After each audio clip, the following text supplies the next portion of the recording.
Hey everybody. Today we're talking about bivariate distributions of continuous random variables. A distribution of two or more continuous random variables is defined by a joint probability density function, or a joint PDF. And there's a direct parallel with the way we define distributions for single random variables, just with their PDFs. We then compute probabilities by multiple integration. So for instance, if we have two random variables x and y, we can compute the probability that x and y land in a specified region D by integrating the probability density function f of x comma y over that region D. Any legit joint PDF has to have two properties, and this will be very familiar from your study of single variable continuous random variables. First of all, the joint PDF always has to be positive, regardless of the values of x and y. And second of all, it has to integrate to 1 when you integrate over all the possible x values and all the possible y values. A piece of terminology, the set of points x comma y where the joint PDF is strictly greater than 0 is called the support of the distribution. Sometimes you'll see the phrase the joint support. Now we can usually compute double integrals one at a time, and that's called iteration. It's allowed whenever the joint PDF is continuous. Those aren't the only circumstances under which it's allowed, but that is a sufficient condition. Most simply, if the region D that you're talking about, remember we're talking about finding the probability that x comma y ends up in D, if that region is a rectangle, so both x and y are just defined between two values. They have non-zero probabilities between, say, x is between a and b, y is between c and d. We just do one integral, then the other in turn. I think this gets more clear when we do an example, so let's work with this one. Suppose we have two random variables, x and y, they're of the continuous type, and we have the joint PDF 1/16 x plus 2y, the support being 0, 2 cross 0, 2. So both x and y have to be between 0 and 2.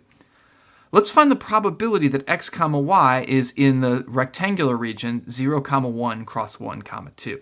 So x is between 0 and 1, y is between 1 and 2. So this amounts to computing the double integral of 1/16 x plus 3y from x equals 1, from x equals 0 to x equals 1, and from y equals 1 to y equals 2. We are going to do that through integration. The order doesn't particularly matter here. So I'm going to integrate with respect to y first. I'll integrate from y equals 1 to 2, again, just that joint PDF.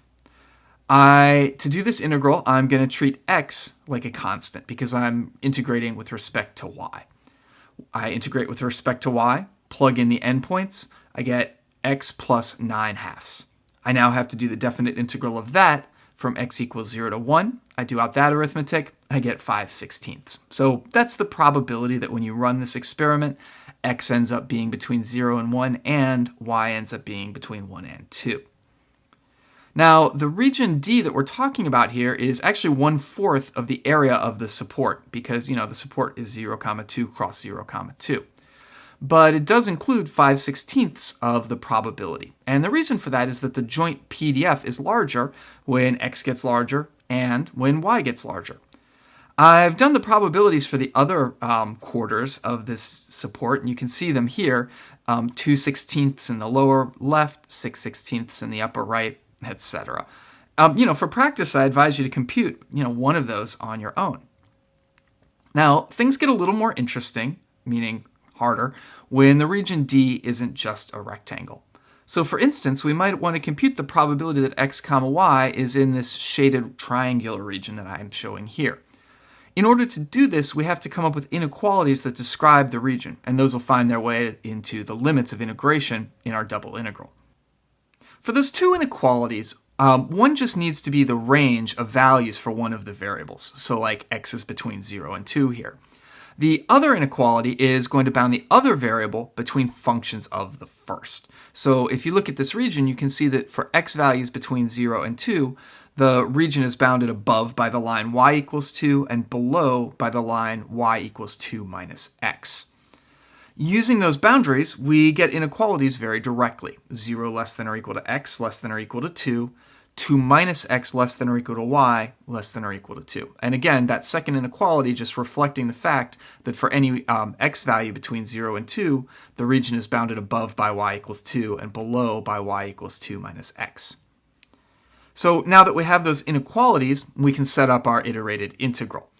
We write the inequality, or we write the integral using the variable that's just between two numbers on the outside. So on the outside, we're integrating from 0 to 2, where we're integrating with respect to x. Then on the inside, we're integrating with respect to the other variable, where we have inequalities that potentially involve the first variable. So we're integrating there from y equals 2 minus x to y equals 2. We are, of course, integrating the joint probability density function, and we're going to do this by integrating twice. So to start, we integrate on the inside, we integrate with respect to y, and after we do our antiderivative, treating x as a constant, we need to plug in limits of integration, which now involve x's. So we plug in y equals 2, we plug in y equals 2 minus x, we do some subtraction there, we simplify, we get 6x minus 1/2 x squared. Now we just have a single variable integral. We integrate with respect to x, we evaluate at 2, we evaluate at 0, we subtract, we get 2/3. Now this technique that we used here can be used whenever the region D can be represented as an area between two curves, bounded below by, say, y equals g1 of x, and above by another function, call it g2 of x. I took this image from an introductory calculus text, Stewart's Calculus. They're actually talking just about straight up integrating to find area. The same idea applies if the region D can be described as existing between two functions of y. So as I'm showing here, another picture from Stewart's introductory calculus, y goes from C to D, and for any y in that range, x is bounded below by one function of y, call it h1 of y, and above by another function, call it h2 of y. So when we set up a double integral to compute a probability, we'll integrate on the outside from y equals c to y equals d, and then the innermost integral will be integrating from x equals h1 of y to x equals h2 of y.